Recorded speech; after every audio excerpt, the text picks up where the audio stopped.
So, Gabe, if you had to name a thought leader that you look up to, who would they be and why? Yeah, that's a great question. I have definitely followed, a lot of different people over the years in my career, and as I've learned, and so there's a handful of people that come to mind. One is Marcus Lemonis, who is his biggest company is Camping World, that he's the CEO of, and then he's invested in I think a couple hundred other businesses because he had a show on CNBC, I think is where it started, called The Profit, where he comes in and invests Oh, with I've people. heard of that. Yeah, they come in and invest with people, and he helps them, level up and learn business at the next level. And he consistently speaks about this is how you grow a business through investing in your people, investing in your process, and delivering, profit through the product you sell. Like, is your product excellent?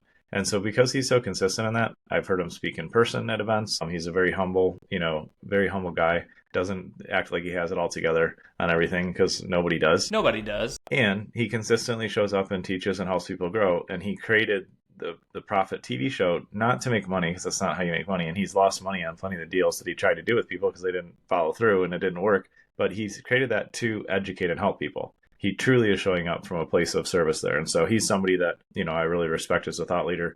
I guess the main other person that comes to mind is Tony Robbins. And Yeah, of same thing. course. Not because he's a perfect guy. Everybody that ends up in the spotlight makes mistakes. I've made plenty of mistakes. I'm sure I will make more. Hmm. But because he truly goes out and is looking for the leading edge, the cutting edge to understand something for himself and then pass it back to his audience. So when he wrote A Money Master the Game, I read it. It's a massive book, but he went and spoke to Ray Dalio and a bunch of like really high level, super successful financiers. And he learned their lessons and he broke it down in a way that anybody could apply it in their life if they're Right. willing to take what he's sharing as a thought leader. And then he wrote another book. I can't remember the name of it, but it's his last like bigger book about like health optimization and all the technology that we have available to us and all the access we have to really live, truly fulfilled, high quality of life lives. And so he's always learning about the biggest, cutting edge things in a lot of different areas. And then he truly just takes time to break it down, write it, share it with people.